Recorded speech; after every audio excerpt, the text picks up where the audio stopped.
Uduasha city, where the sun is a mirror and the moon a shadow. 800 years ago, the gates of death were broken by the Emperor Immortal. The 5 key-bearers, however, had already unlocked them and walked right through. It is in Uduasha city they dwell. Now, the ghost field breathes next to our reality, lit by the eternal flame of the well of Udu. It is a second skin, a place where thought and will struggle against gravity and light. In other places, the dead congregate in the ghost field, but in Uduasha, the well city, the hell city, they fall straight into the flames. See its glittering districts: Kshitijpur, where the rich plot to buy the horizon; Bunda West, where the refugees of 2 different nations flock; and Pasarhandu, the vertical maze of market and murder. And here is Udepat, where the ceaseless temple resides. Its inhabitants, a family, a snake, and a god. The temple has stood since before the gods of this world were forgotten. Watch as it turns the wheels of revolution. Welcome to Desperate Attune, an actual play podcast about people who take risks so they can survive against the odds.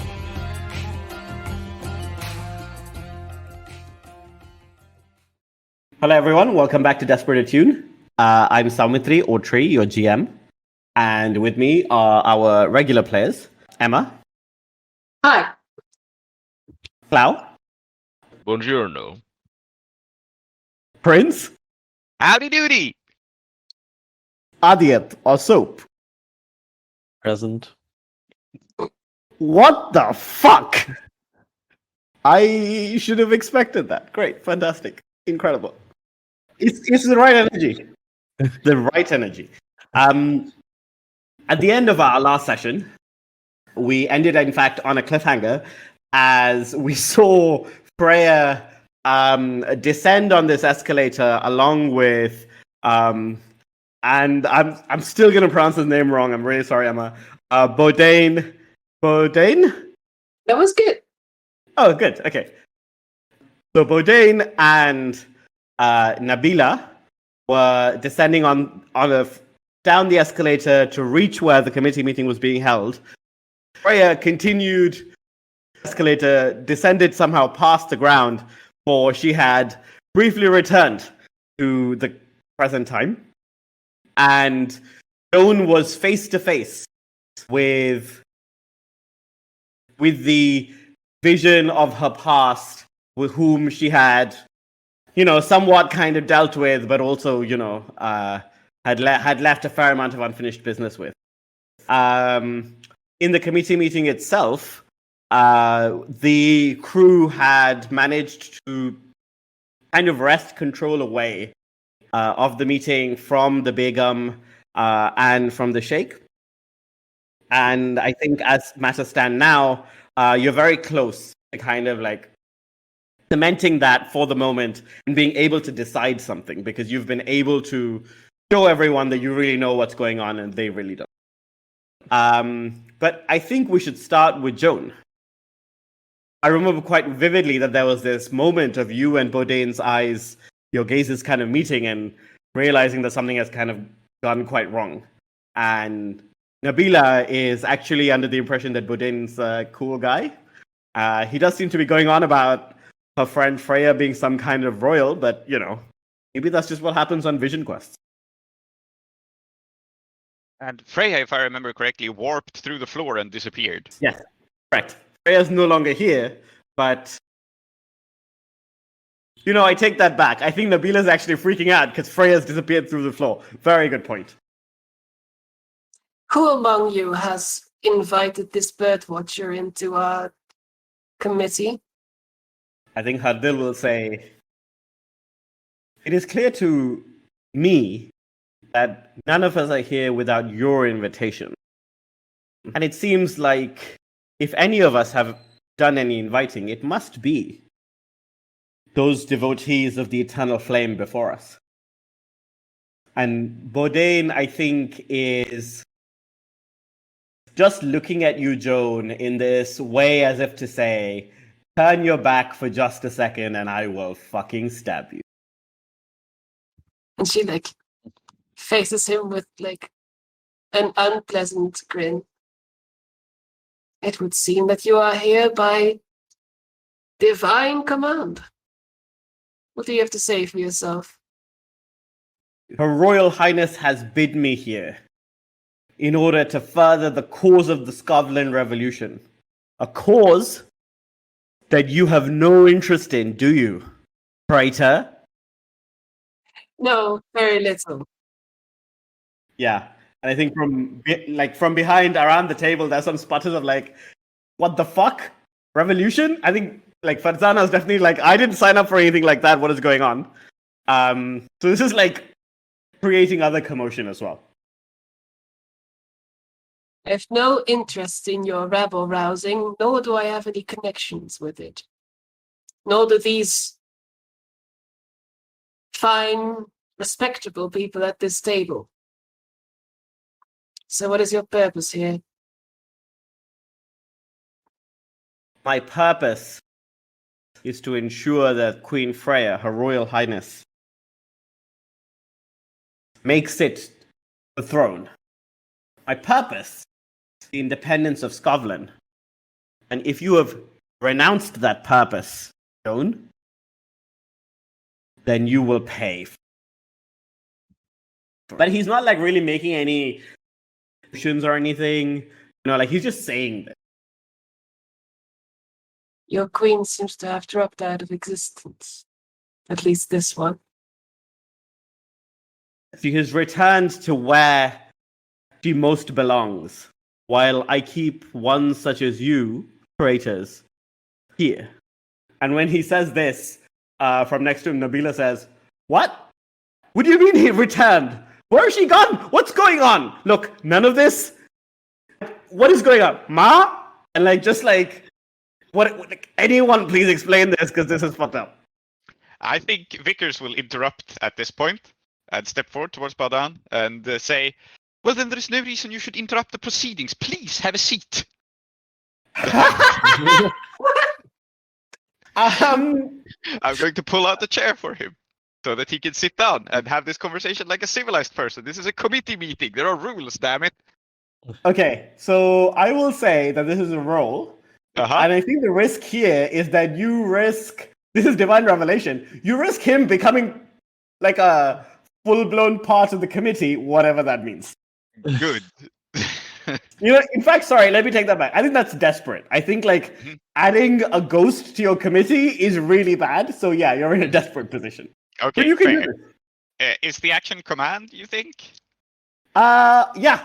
You are telling him what to do. You're not really force of personality. I think here makes sense. Yep. Mm-hmm. And I have a devil's bargain for you. Okay. Which is that someone from your future will appear here in order to help you with this. What? Sorry, what from my future will appear? Someone from your future, a person from your future will appear in order to help you. No, I think I live in the moment. I'm not going to be a devil's bargain. So, do I have standard effect? And yes. That's okay, standard. My effect, I guess, is to have him sit down and shut up and stop disrupting proceedings. I Correct. think that's really my only goal. But hopefully that helps in some capacity. Mm-hmm. Since I did not take the devil's bargain, I shall push myself for a die. I don't think I need great effect. Or do I need great effect? Maybe I want that. With great effect, what would you get here? I think with great effect, you would really demonstrate your control over this committee. I think you would fill the clock, right?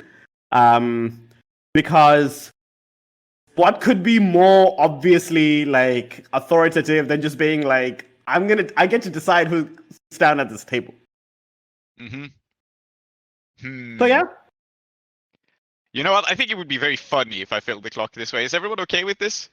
With I'm okay with it. Okay, then I shall attempt to achieve our goals by rolling Desperate Great with no bonus dice instead. I rolled a 6 though, so it's fine. Yeah, a 6, a 1, and a 1.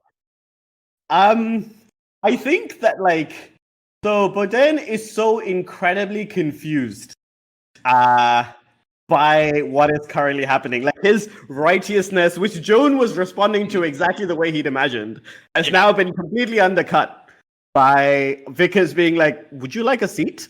And he's like, he looks around, he can see like, and I think Hardil's like very stern face, his demeanor of like, I'm completely unflappable, does not like help him be like, this is weird, right? So he kind of like takes a seat and he says, "My name is Bodain, and I'm here as I have an issue with one of your compatriots." Yes, very good. Complaints are at the end, I believe. Joan has the protocol. Shall we proceed with the next point on the agenda? Because... Yeah, absolutely. I excuse, and then like I guess you just shut me, right? Like he's like, wait a second. No, we have a point on the agenda for complaints. This is not it. There will be no complaining. Very good. And I think what this means is that then you get to dictate what the next point is, right? So you shut him up and you say, well, the next point is X, and you can just go for it. Yes. So, well, we've already established the escalator, so there's no need to address that. I think, yes, obviously, the next point shall be Abbas explaining to everyone the importance of sacred architecture. I think that's the, how we must obey all the principles of sacred architecture that the Chakraborty has laid down. Excellent. Yes. Thank you, Vickers. See, ladies and gentlemen of the committee, we are being washed away by the tide of blind progress. Only progress for progress's sake, without any consideration as for what it is that people actually need. What will happen to this temple when these so-called renovations go through? The beauty of this temple, which has stood here since before time immemorial, will be destroyed. What about aesthetics? What about beauty? When people come into this temple and they see the statues, the carvings on the walls, the paintings, they feel a sense of community. They feel that, yes, this is their city. They belong here. People understand that they have a shared culture. We cannot let this be destroyed. And I think, as you say this, I mean, the Sheikh is definitely on your side, so he's nodding and clapping enthusiastically. Nabila, someone definitely needs to address her because she's like, I think, now gone up to Joan and she's like, kind of like, Joan, you work here, right? Like, what is going on? And I think the Begum is looking at Hardil, and Hardil just like shakes his head as if to be like, you don't get to say what. And I think Hardil says, I agree with Abbas. We must not permit the ancient, profound beauty of the architecture be changed in any way. I propose we drew up a plan to renovate in such a fashion that nothing that is intact is changed, that everything is in its place, and that whatever happens, the changes will only be something that benefits the temple and its community. All in favor? And then he says aye, and then the Sheikh says aye, and then Farzana is worried about her daughter, so we'll pretend she abstained. She would have said aye. Yes, and Vickers, on behalf of Miraz, will vote aye because we had this clause about the only important changes that are directly necessary, but we have seen that the escalator is directly necessary for accessibility, and so yes, correct. Miraz made this argument a long time ago, and we need clearly to improve the accessibility of the temple, but otherwise it's fine, it can stay. I really want to know how Abbas feels about this escalator that has been. Yes, well, the thing is, it's right there. This whole time I think it was an elevator for some reason. No, it's an escalator. It's an escalator. Yeah, that's worse. An elevator would have been. Yes. However, I will approve of this escalator, given that I am the one who can design it. so it must be an aesthetically pleasing escalator. I think that's the compromise. It may, the technology is allowed, but it must look really nice and be like Art Deco, so it matches. Incredible. There is a special case for NPCs in the book, which I quite like, which is when a master NPC makes a move, they can just do it unless you resist, right? And I think 5% of cases, Hadil is not this kind of master NPC. His boss is. His boss is just like, you don't want to go there. But I think in a committee meeting, him being a lawyer and understanding how procedure works, this is one of the few cases in which, like, he can do this. And I think because you have completed the clock, he is unable to get everything that he wants. And I think, I don't mind telling you that what he wanted was like complete control of all of the bits in the temple that haven't been cleaned out, so he can clean them out and use them, right? But I think what he will do instead, he will say to the Sheikh, Sheikh Abdullah, I have heard that you have a deep interest in preservation and design, yes? That we put you in charge of the subcommittee to decide what designs constitute important designs. And what he's doing here is trying to like undercut Abbas here, so that like maybe work on Abdullah like in his spare time and maybe figure it out that way. I feel like Abbas should resist this with the power of friendship. I was gonna say something like, yeah, Sheikh Abdullah, you should take the like, yeah, you should go ahead. Please drop by my room whenever you have any ideas, and I'll help you iron them out. Yeah, this seems like insight to me. Deception or understanding. Right, let us resist. 3. I think that the reason that this stresses you out a little is that Adil is still nevertheless very charming, right? So I think he kind of like makes a tutting noise, like as if to be like one of the rare times that his displeasure makes it like onto his face.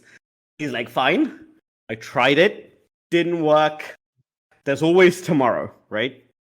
And he just kind of like makes a statement like, very well, then it will be me, Abbas, and the Sheikh on the subcommittee. And then, that at the end of the day, he's always going to be outvoted because the two of you are going to vote in concert, right? But at least he'll be on the subcommittee. Let's cut away to Freya. Freya, you have... the way that I'm imagining this is that you are on this escalator, and as it proceeds through the ground, you're actually descending on this escalator, but you are now like in the air in the Sanctum Sanctorum, and in our present reality, that escalator doesn't exist. So you fall like, I don't know, maybe like 6 feet, and you're just like, what the fuck? And I don't think like it does any like harm to you, whatever. You fall in like longer distances, you've got some reflexes, that's not a problem.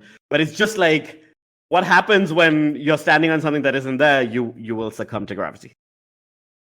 Are you gonna try and make your way back? Yes, I would. So my ghost key is in the present. That was one of the consequences. Yes, your ghost key is in the present. You are correct. Where the fuck is it? Can I see it? I don't think it's like interesting to say that you can't see it or you can't get it. So, okay, yeah, I know what has happened. Yes, you can see it. It is in Padmamukhi's hands, and she's peering at it and then looking at you as if to be like, "What's going on?" Which one was Padmamukhi? Was she the nice one or the mean one? She's the mean one. Padma Priya is the nice one. The way that I remember this is that Priya is nice and the other one's not nice. Mm-hmm. Yeah, I go, oh, thank you, thank you very much, Padmamukhi. I was looking everywhere for this, and I kind of snatch it out of her hands, or I try to. Yeah, I think you try to, and then she kind of like yanks it back and says, up. No, before you do anything, young miss, I want to know what is going on. Now, Abbas has told me that you are conducting some fashion of ritual and that via the Sanctum Sanctorum. But I knew that I would need to come in and supervise, and I can see. You fell out of the ceiling. What is going on, young miss? I'll explain everything very quickly. And Freya is very good at snatching things out of people's hands and Yes. not explaining. Great. I think this is a roll. Fitness. Yeah. I think it's controlled standard. And I think the reason it's controlled is that, I mean, she's not really gonna like hit you or anything, right? Like at some point you'll come back and then she'll ask you then what the hell is going on, right? Yeah. But there is some risk here. Something could go wrong. Of course. If it's control standard, I'm happy to roll as is. Mm-hmm. It's a 5. 2 out of 5, yeah. I think your controlled consequence here, and you can always like roll again if you don't like it, or resist. But I think your controlled consequence here is that as you snatch the ghost key out of her hands, you see her mutter something, and a duplicate of the key appears in her hand. It is kind of ethereal. It doesn't quite have the same solidity to it that yours does. And yet, I think she grabs it and she looks at it and she says, well, I suppose I can't stop you from leaving, but that was quite rude. Yeah, she says to empty air because I'm out of here already. Yeah, and she will kind of just look down at her key and say, young people these. Yeah, that's fine. So I have the key. We have ghost echoes. So is it Yeah. relatively straightforward to navigate back to the future? Oh man. Yes, but is it straightforward? Oh, you tell me. Do you think it is straightforward to find the same future? I think there's definitely problems here potentially. Like it's possible, which I suppose is already a lot, right? That this is standard effect. Yeah. But it's not risk-free, I imagine. No, I don't think it's risk-free. Yeah, I think it's a straightforward case of attuning, though. Yeah. So let's say. I would like to assist you. Mhm. Okay. I have a very dumb but simple way to assist you, which is that like Vickers isn't really part of the meeting. So as everyone sits down and she goes back to, serving chai, which is most of what she's doing this meeting, she will casually walk by the elevator and press the button to reverse its direction. So now it goes up. Escalator, not the elevator. Escalator, yes, sorry. Mhm. But yes, reverse the direction of the escalator. Now it's an upward going escalator instead. So All right. Tell you this what. clearly helps. I have recently taken a new ability, like a star. I will fly up to this. I will fly up to where the escalator used to be, Hmm. Amazing. or where the escalator will be. Anyway, Yes. I Okay. will fly up to where I fell from, and thereby be able to participate in this reverse escalator business. I was thinking desperate earlier, but actually, I think the assistance also helps fictionally because you have someone on the other side trying to pulling you in as well as you trying to find it. So I think you're now only at risky, and I think you're at And risky I'm standard. pushing myself to fly, so that makes it easier to use this. So basically, now I'm using the escalator, which I suppose is Yes. like a different. Yeah, different absolutely. anyway. Yeah. So I think you're at risky standard now before your push. So would you like to push for a die or for effect? I would like to push for a die, but I wonder what desperate great. I want to fly. I want to re-emerge majestic and ethereal. Wow. I want to descend like this, like the queen I am. Yeah, absolutely. To what purpose we shall see. Okay. So let's say that with great effect, you will not just reappear, but you will reappear making an appearance. Yes, and I suppose the desperate consequence here could be something to do with Bodan, or perhaps. I mean, there are so many things. Yes, excellent. So long as you have no problems coming with. Oh yeah. No, again, I've had a week to think about some of the things that could happen, and Princess said, "Okay, fine, no one from the future will." Yeah, sure, but there's so many other things that could still happen. Oh, lovely though. 5 dice. 1, 5, 6, 5, 3. Yeah, Get but that was a 6. 6. Yeah. Yes. I think I know what happens. So you press a button, not even really knowing what you're doing, and you think it's going to change the direction of the escalator, but actually what it does is that this table around which everyone is sitting with their little place names, about committees or whatever, suddenly breaks in half, but not in an elegant way, in one of those anime ways, right? Where it's split clean in half. and the two halves of the table push away, and the escalator rises, and Freya comes out of it, golden and maybe looking like she's crowned. You can't tell. I mean, surely that's just an effect of the light. But what isn't an effect of the light is A, Nabila saying, "Oh my god, you're back!" and jumping at you in, like, joy and relief, and Bodan saying, "Her Royal Highness!" and like standing up and saluting.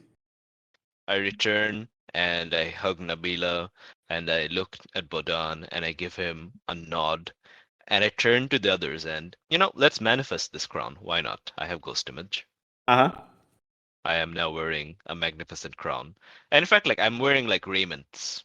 I'm looking royal. And I turn to the others and I say, "Hear me now. The ceaseless temple shall be forever present, and it shall pave the way towards a brighter future for the citizens of the empire at large. Scotland, Iruvia, Acheros, all shall unite, and the temple shall be at the center of it all. And it shall all be, as the wise elder says, follow his example, follow the sage, follow the vizier." And I turn to Abbas and I give him a bow. Okay. I feel like this is part of your great effect. This just happens, right? People are paying very close attention because they're like, "What the fuck is going on?" And I think the sheikh will just say, "Praise be to the temple," and then like Farzana and the Begum will be like, "Yeah, praise be to the temple." Hadil is stone cold silent. Like, this is interesting. I'm not gonna engage. Yep. Vickers is looking down the escalator, confused at where Freya found these clothes, and is trying to figure out where they came from. Mm-hmm. Oh man. Abbas is looking up at the. Is Freya like levitating almost, or? Not anymore. Oh, not anymore. Yeah, but I did levitate. I did levitate. I had the thing, and I'm like coming back to the earth. Yeah, I think Abbas says, "Oh, yes, thank you for those kind words, Freya." Yes, and Freya kind of like looks around as they're like, "Okay, seems like everything's done. I'm here now." Very good. Where did you go off to? I visited a familiar place, she said cryptically. It's very good that this is very cryptic because Bodain absolutely thinks this means you went all the way to Scotland and back somehow.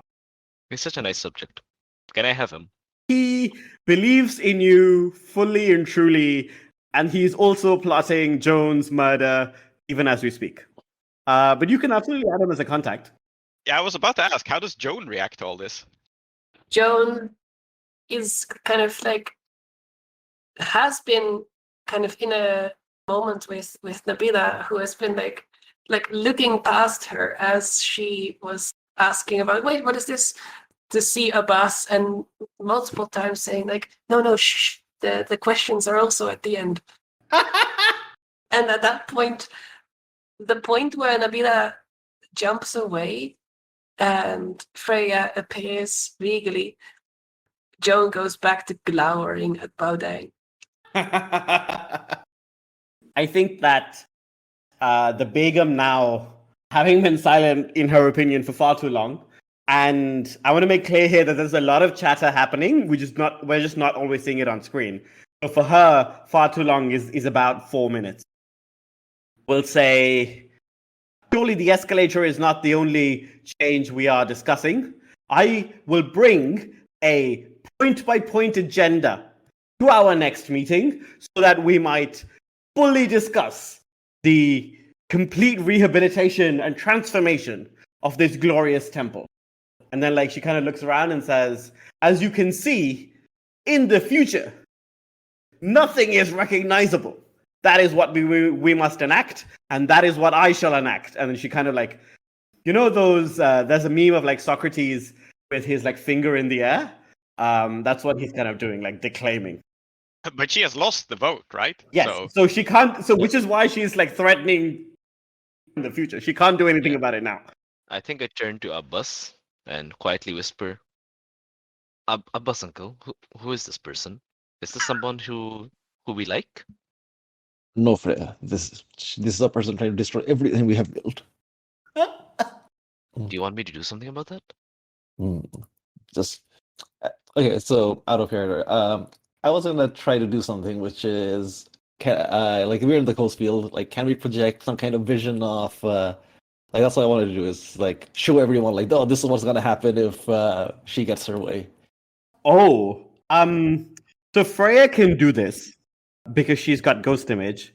You can only do it if you're going to like roll something, and it's probably quite risky. Tell you what. Tell me everything that you think that you want to tell them about the future of the temple if she gets her way. Tell me, describe it in detail, and I start shaping it. Let's do a group action, Sway. Yep. Nice. And I'm going to make it. I'm going to like materialize everything Abbas is going to describe. So you speak and it shapes up. Do you see Freya, these intricately curved walls? Now imagine them just, replaced by sterile plaster. See these columns here that have stood for thousands of years. This whole room, they'll destroy it. What? To make a place where rich people can come in with their horse-drawn, their goat-drawn carriages or their elephants and then park here, and this whole thing will become like a zoo. The smell will go for miles. I love how the most dystopian thing Abbas can imagine is a zoo. Yeah. No, I'm thinking. It makes sense. I'm not. Yeah. It's just like funny that.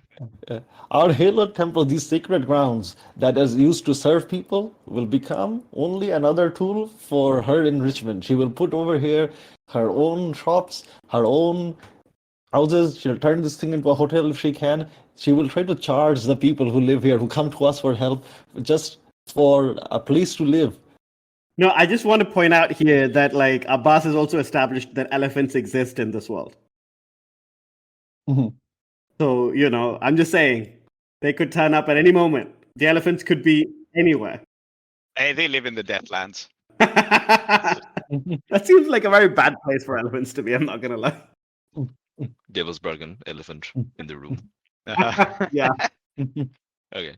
So as Abbas is describing this, Freya kind of like stands behind him and starts waving her hands and to kind of like hide the fact that she's like conjuring the illusion, right? And like as she disappears from view, because she stops concentrating, the royal crown and like garments vanish. But instead, what starts happening, and like her forehead like beads in sweat as she like concentrates on this. The tableau of the temple falling apart starts happening. So I'm going to first mark stress to conjure the illusion. I'm going to mark an extra stress for the illusion to be moving as like the elephants show up and like the temple comes crashing down. I'm going to mark another stress to affect other senses like sound as like crashing and so on, and like smell as you smell the horse shit, right? Mm-hmm. Yeah, so that's a total of 3 stress for this illusion. And Okay. I will roll sway. Yeah, I think if you are both rolling sway, then that is a group action. Yes. I would like to get a devil's bargain. I think that as you craft this, it's possible that as you craft this illusion, you begin to also put in images that you don't want to see, which is that you see images of Scotland in this future, and it is a desolate waste. Maybe, but may I suggest one, which Sure. is I would like to get the attention of some sort of like demon or horror. Oh, yeah, sure. Let me think about it for just a second. Yeah, I mean, you can like establish what it is afterwards, but like Demon elephant. Oh, yes, you are correct. That is, of course, what it is. It is the demon known. One of its names is the elephant. That it's got many others that I will come up with as I think about it, and it has a particular interest in deception. Because I think we've seen a lot of royalty, but the other half of you is trickery, right? It is a trickster elephant. Yes. Fantastic. Exactly. Yeah. And it is paying, I think, in fact, it is not a demon that exists in your present, it's a demon that exists in the future, but having existed in the future, it will now exist in your present. This is totally normal. And I have no idea this is happening. No. Great. Excellent. All right. Sway. I have spent 3 stress already for the illusion. I'm taking a devil's bargain. What is my position in effect? Well, I see our position in effect. So I think that you will have great effect here. So the reason that I think you will have great effect is that you would need great effect to convince someone whose entire life is fighting pointless committee battles. Like she and the Sheikh Abdullah have been in a bureaucratic tug of war for like the last 10 years now. So you'll have great effect here. If you manage to convince her to like not take this forward. But I think that you are in a desperate position, and I think the desperate position here is that she may try to take other means of making what she wants happen. She'll give up on the committee meeting.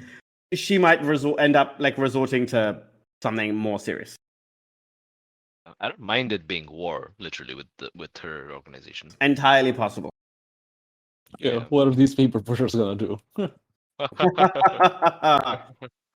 What's this like random ass cult going to do?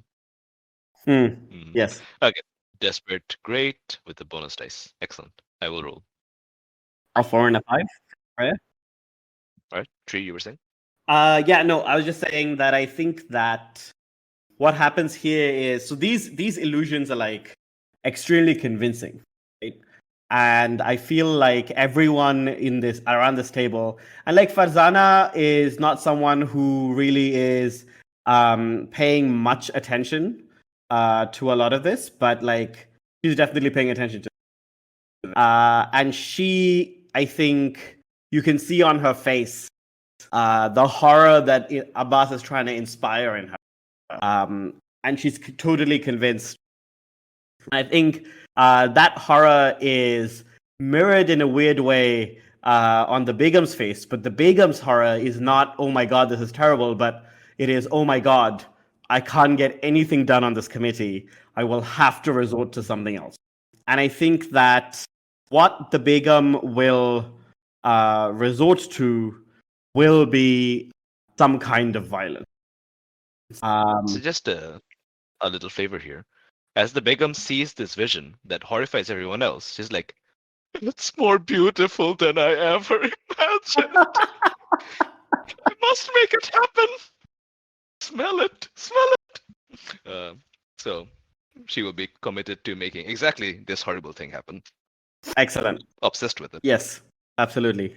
And I think that like the reason she's obsessed with it is not because of the thing itself, but because she knows that if all of this happens, then she can get exactly what she wants.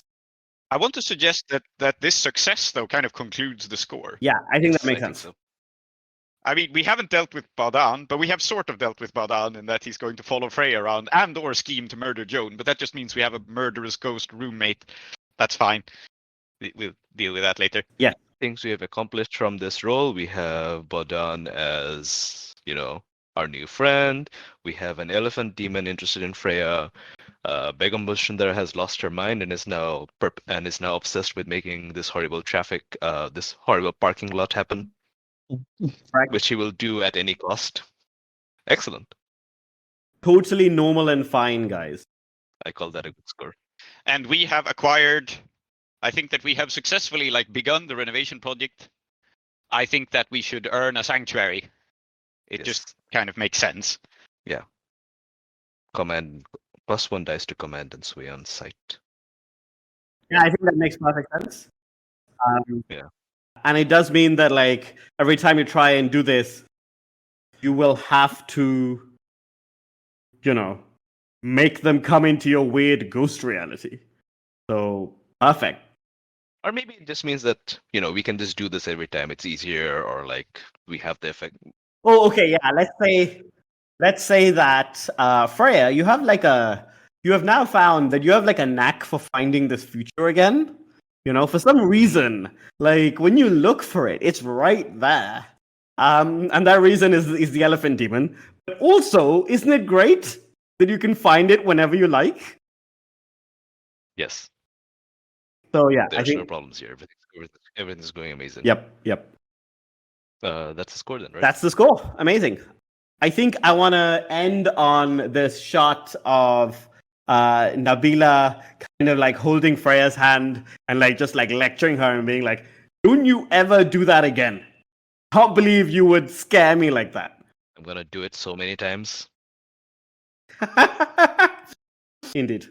Out of character. In character, I'm like, oh no, of course. Thank you for being so worried. Mm. I had no idea what happened, etc., etc. Yes, absolutely. Yeah, okay. So I think that we can call that a score. You will make some money off this.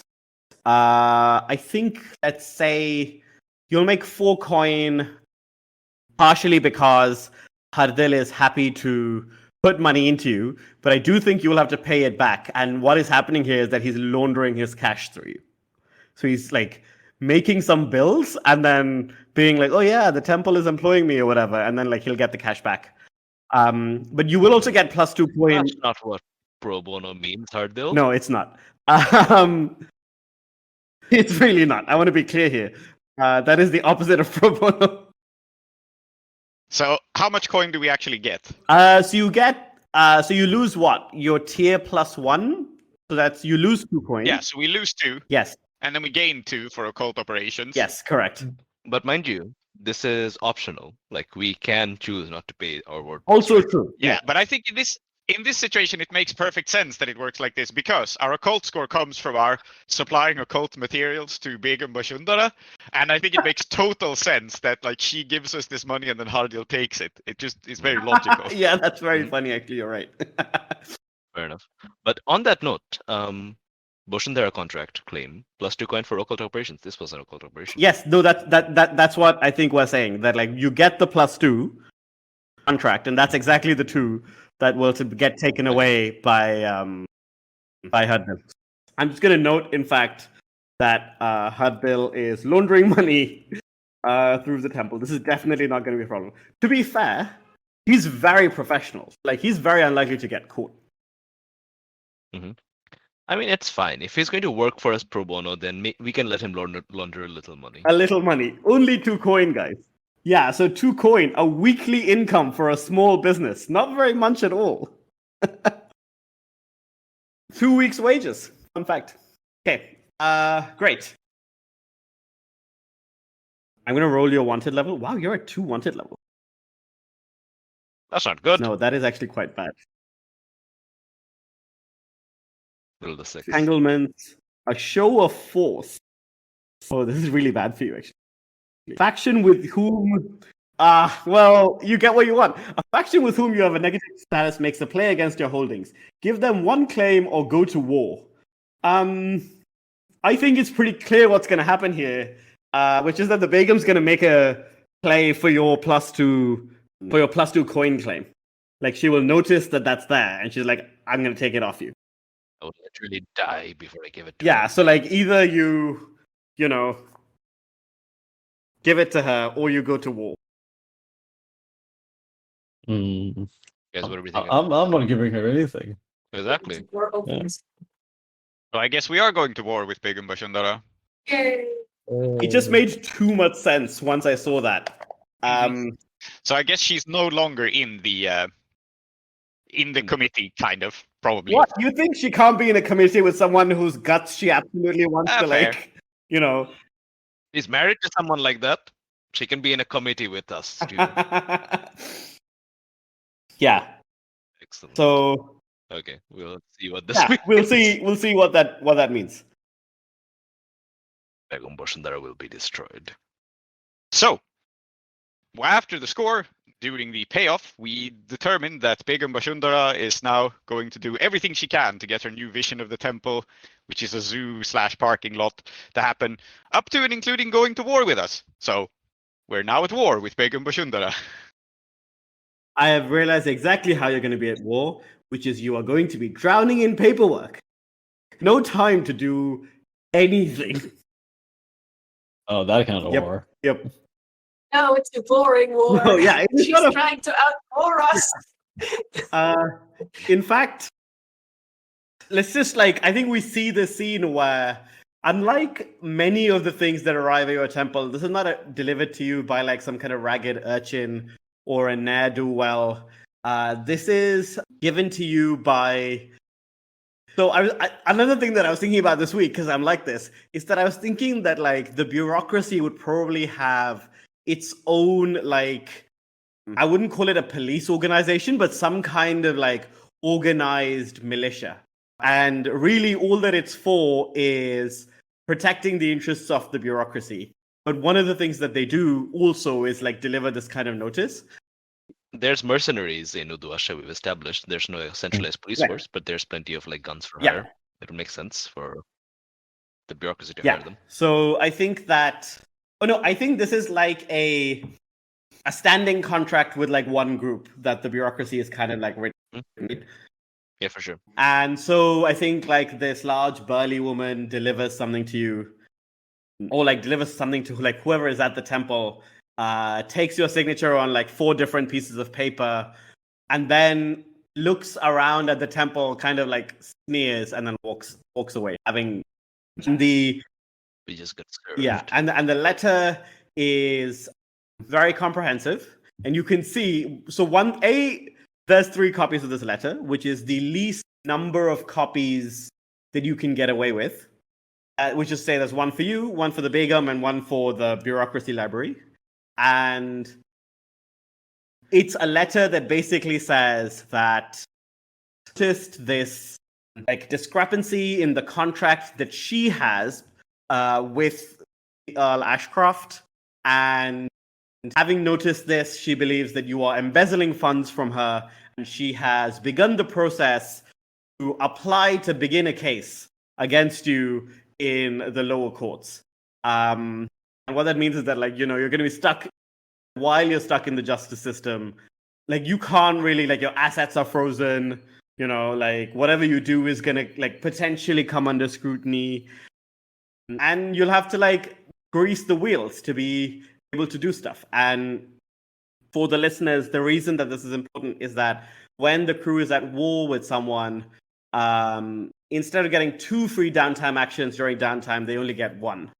And this is one of the reasons that this crew specifically is only going to get 1. Delightful. Time to destroy this person. I have an idea for a free play scene as well, but I want to do some downtime first. Freya would definitely like to indulge Vice, and since we haven't seen her Vice prepare before, that might be a little bit more involved, so someone else can go first. If no one else has an idea for what they want to do, I can go first. Well, I mean, we had a joint idea. We have a joint Oh, idea. you have a yes. joint idea. Please lay this on me. Yeah. So, this probably is not necessarily a scene, but what Vickers is going to do is she is going to take Augustus Khan, the redeemed Morrisim, and is going to be interviewed by the newspaper. You see, by Abbas's newspaper, for a piece about the redeeming power of sport, how it has the ability to take this. Of course, we're still trying to disguise his old identity, so he will be an anonymous man who was embroiled in vice and crime before he started with a wholesome, uplifting practice of roofball. And look what a changed man he is today. Wow. Okay, I want to make clear here. So Morrisim has changed his identity completely, right? So Yes. what new identifying feature does he have that sets him completely apart from that sets Augustus Khan completely apart from Morrisim? Yeah, well, besides his fake nose and the disguise kit that I have applied to him to change his appearance, but I guess this is establishing his new personality trait. And I think the funniest personality trait to go with Augustus Khan is I feel like he got this weird confidence boost when he was, as you said, an Indian guy pretending to be French very badly. Yeah, indeed. I think that the new trait he has is that he's a romantic. Oh my god. Okay. Which is so far removed from Morrisim before, but now he's he recites poetry and has this grand romantic idea of himself, and he's He is trying to impress some girl with his roof ball skills. Yeah, I mean, let's be real. He is a romantic. To impress several different people at the same Yes. time, and it is. Yes. I don't think he's succeeding with any of them currently. Maybe with the redemption clock finishes, he will be good at it. But for now, all of them. Oh man, Yes. this is bad. So I think how this will work is that Vickers will work on the redemption of Augustus Khan to get him to basically coach him through the interview, and then Abbas will write the piece. Okay, about great, him to fantastic. work on the newspaper. Yeah. We also described him having an eye patch, a romantic eye patch, Yes. which of course doesn't normally come through in newsprint, but in Mhm. his article it does, because he keeps Yes. referring to how he lost his eye as one of his formative experiences. I love the. What's the state of technology as far as photography is concerned in Blades? I think that in Iruvia, I feel like photography is at the cutting edge of electroplasmic technology, and I think that the Chandlers do have a way of capturing images, but that is more. What happens is that a skilled artisan is able to duplicate a very quote unquote photorealistic image onto a piece of wax, and then the wax is treated in a way that makes it look real, but it's not really a photograph. And in any case, both of those things are really expensive. I think then probably newspapers are illustrated newspapers, they have Yeah. drawings. Mhm. Yes, but that gives me an idea for how to make my newspaper the best one, to Uh-huh. have a photographer, Amazing. Ah, yes. Okay. which I'll do, I guess, next Yeah. time around. Yeah. Yeah. So for now, I will consort with Augustus Khan, and I think basically what will happen is Vickers will conduct the interview, right, and then Abbas will write the Yeah. piece. Yeah. So I'll do a consort to work on my project first, and I roll a 2. Excellent. So I work very slowly on the redemption of one Augustus Khan, and I think the reason for this is that it's actually quite hard for him to put himself in a positive light. He keeps saying things that make him look Yep. bad, and I think also his terrible Indian French doesn't help, because in the middle of being No. very sad, he will say something like je t'aime. That's how je t'aime. Yes. You Excellent. So I don't get that much out of the interview, mostly for basically his public redemption is not going too well. But you might still bring attention to the newspaper. Yeah, absolutely. I think what could happen. Okay, well, let me roll first. And what am Uh-huh. I doing? I think study probably. Yeah, it seems appropriate. Okay, A 4 and a 1. Okay, so some more progress on the paper Yeah. at least. It's Two 2 ticks, ticks. is Yeah. it? I think Abbas is able to add loads of quite interesting context about the history of roofball in Iruvia, the history of roofball in Uduasha, the way that the sport has changed over the years.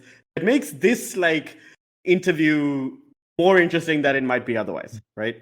And I also think we get this amazing shot at some point we just get this image of Goopy and Baga, this newspaper. Actually, you know what? I think Goopy gets his copy for free because he's a contributor, and I think they're reading it and going, "Oh wow, this is a really amazing story."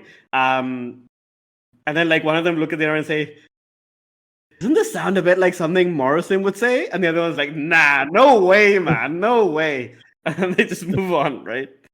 Morrison isn't French. What are you talking about? Fantastic. Okay. Okay, that's my free downtime action. I will do more stuff, but I'm fine with someone else going next. So, Joan or Freya? Sure. I think it's time for Joe to indulge vice as well. Lovely. For For the the first first time. time this campaign. It's been what? For the first time this campaign. And she has a new vice because It's been the last Yeah. one, which we never got to see, was reading scripture off the skin of the snake, or predictions, I guess. Hmm. But the snake is now gone, and it never really managed to happen. And then the snake was gone, so I couldn't indulge vice. But now there is something new. Yes. Her new vice has to do with the strange hunger that has been consuming her. I noted it down as unaccountably peckish, if you know, you know. What I think she's going to do now is try to establish a purveyor. Mm.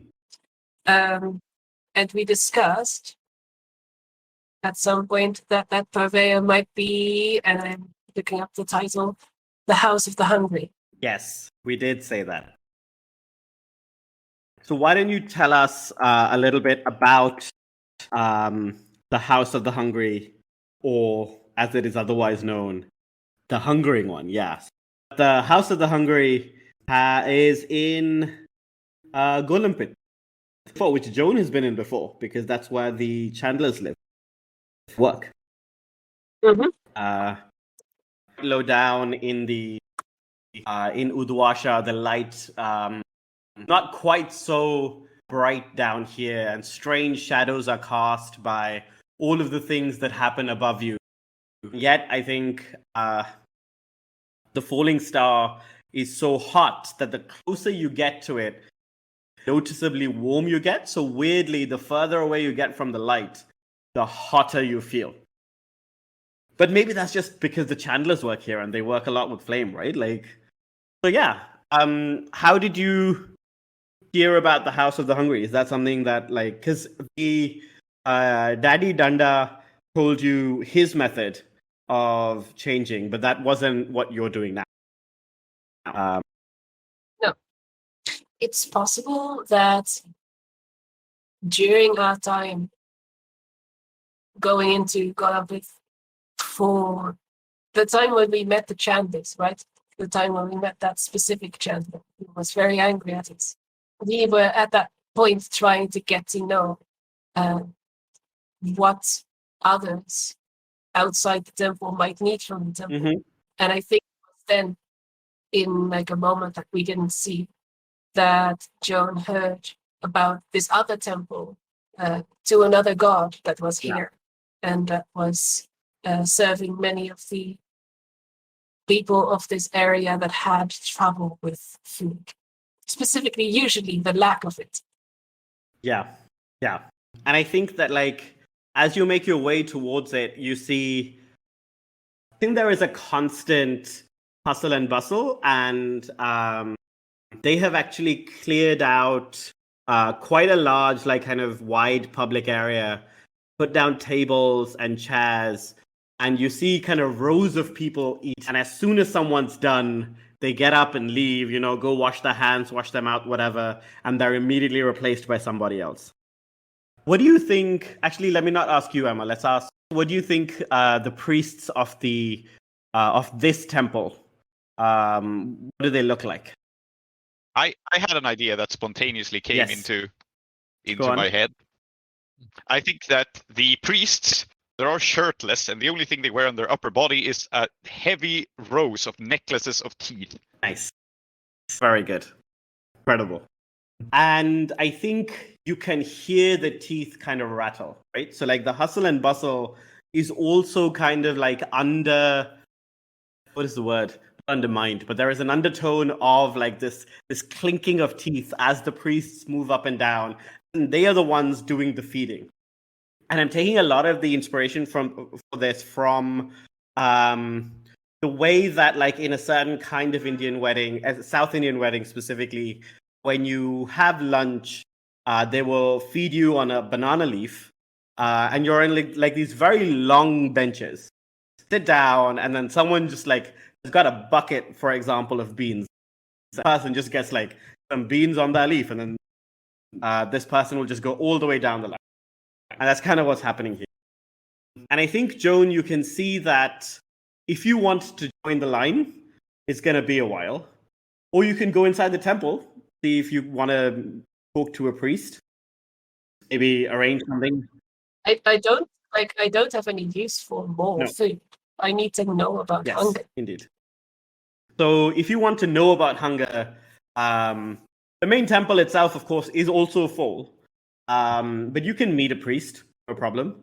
And I'll tell you what, it's possible you will not meet a local Iruvian priest. It's possible you'll meet an Akarosi.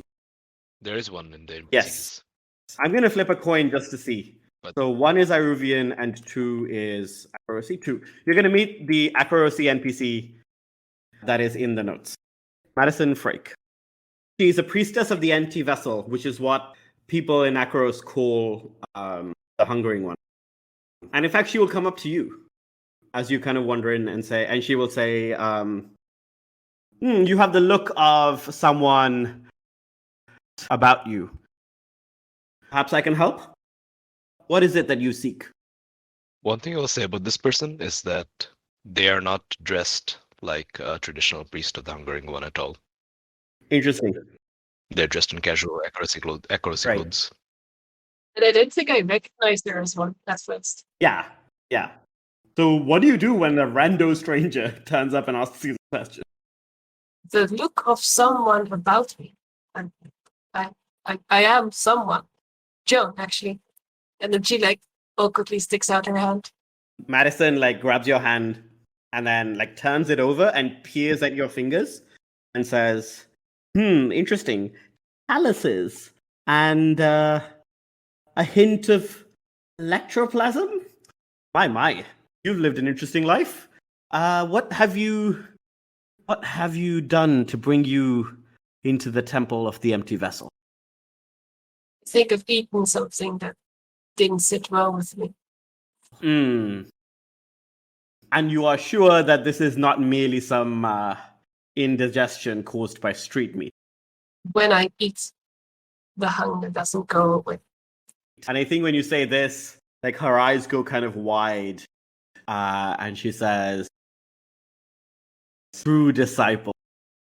Yes, come with me. Like she just like grabs you by the hand and starts like walking you over. The way that I imagine this temple is that like it's got like these like big ornate pillars carved, with various like facets of the Hungering One in all its shapes and forms. And she leads you to, and I'm like oscillating between she and they for Madison because for some reason I have now decided she leads you to like a little part of this compound where you can see it's mostly Akarosi sitting here, talking to each other, yelling, rolling dice, and they kind of like look at their compatriots and say, Friends, I have brought a disciple. Come, sit. I'm sorry, who are you exactly? Yes, I'm so sorry. I did not make your acquaintance. My name is Madison. I am Madison Frake.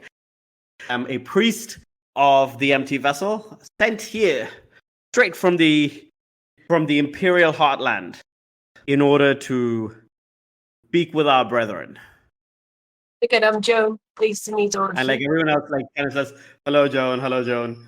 And Madison says, "So, tell me, you feel that you have a void in you?"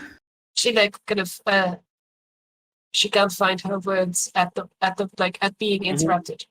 Having wanted to say like, oh yes, I am a disciple. I am a priest of, or not a priest, like a groundskeeper of the Undying One. But Madison's kind of forcefulness pushes that thought away. And she answers honestly, yes, as I said, I can't seem to find nourishment that satisfies me. Well, seems you have already unlocked one of the mysteries. Some of us go decades without finding it, but you have that look about you. Hunger is a gift. How would you like to learn about hunger? I spoke to a friend. He said, he advised me to learn how to eat again in a way that others could show me how. Yes. To appreciate food, to be nourished by it. And I thought since you are so involved in the matter. I will note for our audience that one of the tags that Madison Freak has is cannibal. Yes. And they will say, truly, one starts by learning that our hunger is a gift and that to nourish it, we must only consume that which we know will sate us. And then I think they point to someone in their little group who is currently like looking at a banana, and this banana is like kind of in front of them, and it's kind of like unripe. And she says, "Now, Emil over there, he's been looking at that banana for 4 days. He's been watching it ripen. Not ready yet. And when it is, then only then we'll eat it. That is what hunger is." I would just want to find out what will sate them. Well, the unsatisfactory answer is trial and error. But you look like someone who has a deeper instinct. What do you feel drawn to? What kinds of things do you think are particularly enticing? And we are friends here. Let me tell you, some of us consume things that would not be considered polite by many in the Empire. Now, someone else might be pushed back, repelled, or get the sense that they are walking into a place that is dangerous. But we have seen from Joan already that what has in the past worked for her to like deal with great existential problems is to throw herself into the embrace of a divinity or into faith. Yeah. And that is also why she came here, rather than seek out a doctor or Vicus's alternative friend. So she thinks for a moment. Things that have spirit. That is what I hunger for. I think that you are saying exactly the right things. It's almost not even a role here. But I'm just curious, fortune roll to see how much she likes you, you know? Like, she likes you a lot, but I'm just curious. Probably a consort with dice in, but you can have like one die from her. So. All right. Fortune consort with one die from her. It's one die. Yeah, that's a 5. So basically, essentially, I was wondering, is she gonna turn up right now and say, "Hey, I'm a cannibal"? She's not, but I think with a 5, she looks at you and she says, "Spirit. Oh, once you get a taste, there's nothing else quite like it. Why, some of us hunger for it, something quite fierce. I think that you would make a fine addition. I think you and I could both learn much from each other regarding hunger." And then I think she roots around in her little bag. No, I don't think that's what she has. I think that there is a little table set up in like this one corner of the compound. And they go over to it and pick up what looks like some kind of ripe fruit, apple or something. And they come back and they hand it to you and they say, "This has been grown using kind of technique only really being used in Duskwall. Got electroplasm in it. Quite the kind of spirit that I think you or I love, but it will do to start. And I think now is where you should roll your vice roll." Yeah, I think so too. Ha! A 5 and a That's 6. I mean, it's not even the apple. It's just being around people who seem to get it. The apple's fine. But the fact that, like, there is a look in Madison's eye as you eat it, when they go, yeah, it's not great, but it kind of it's like drinking. Have you ever had? Maybe you haven't actually. In India, a very common way to adulterate coffee is to put chicory in it, and the chicory is not very good, but it's still coffee. So it's kind of like that. It's like nothing that like somewhat like the real thing, but kind of also unsatisfying. And it's that moment of camaraderie that really helps. Yes, that seems fitting. And I think Madison will say, come back anytime. Some of us are meeting separately soon, so if you would like to join us. And then I think they scribble something on a piece of paper and just fold it and hand it to you. And it's probably first meeting, the introduction to the secret cannibal cult or whatever. Not everyone is up to this, but some people are. And I think they're just if you want to come, you can. If you don't want to, you don't have to. No pressure. Knowing full well that nothing entices people more than, oh, it's just a thing. Don't even worry about it. You don't have to come. And I think that's what she says with a unfittingly big grin. You know I will be there. So I wrote this cult, so I don't want to. So it's a bit tooting my own horn, but I am enjoying how fucked up this is. That there's this Iruvian temple that's feeding the hungry, wonderful noble institution, and inside it there's a bunch of accuracies who are like, "What if we ate?" Yeah. I mean, the way that I imagine it is that the Iruvians are up to their own stuff, but it's definitely not cannibalism. It's definitely not cannibalism. But I also really enjoyed.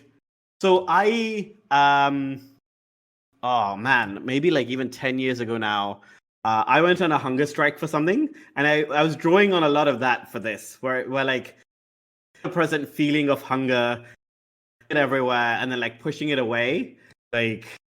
Yeah, Madison was just entirely that feeling given voice. So, and I really quite enjoyed that. And so blows out our brief candle. I named the disciples of the ceaseless temple thus, with both their given names and taken. Soumithri, called Tree. Zoheb, called Klow. Prince, Emma, and Aadiyat, called Soap. Intro music, Jalandhar by Kevin MacLeod. Outro music in Keeravani Ragam by Srinivas. Blades in the Dark by John Harper and Evil Hat Productions. Iruvian playbooks by Johnstone Metzger. Follow us at Desperate Attune on Twitter or email us at desperateattune@gmail.com. Support us at kofi.com/desperateattune.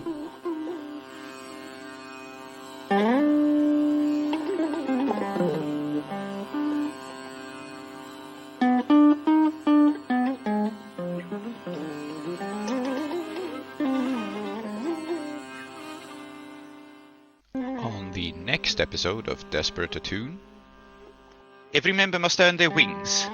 I think we're at the stage where we can try you out for it. Though I must remind you, she says, and she stares at him kind of sternly, that you did attempt to seriously injure my husband. I would like you to keep that in mind as this exercise comes up. All right? Mon ami, in war, all this is to be expected. Indeed. You're coming along nicely on the accent, I must say. The trick is to not actually speak Severosi, but merely affect it in Iruvian. You know, you should want to take acting classes. I'm sure there's something up in Ishkloister. Anyway, I would like you to try on, at least, a pair of wings. And she will hold up a harness with wings on it. Similar, but not exactly the same to what Vickers wears, and we will see why in a minute. He's going to wear it. So he gets strapped into his wings, and I think it's put on him by the other Roofball members. And then Vickers will point at like a runway that leads out Oh my over the God. great drop. All right, so this is a little exercise I like to call taking the plunge.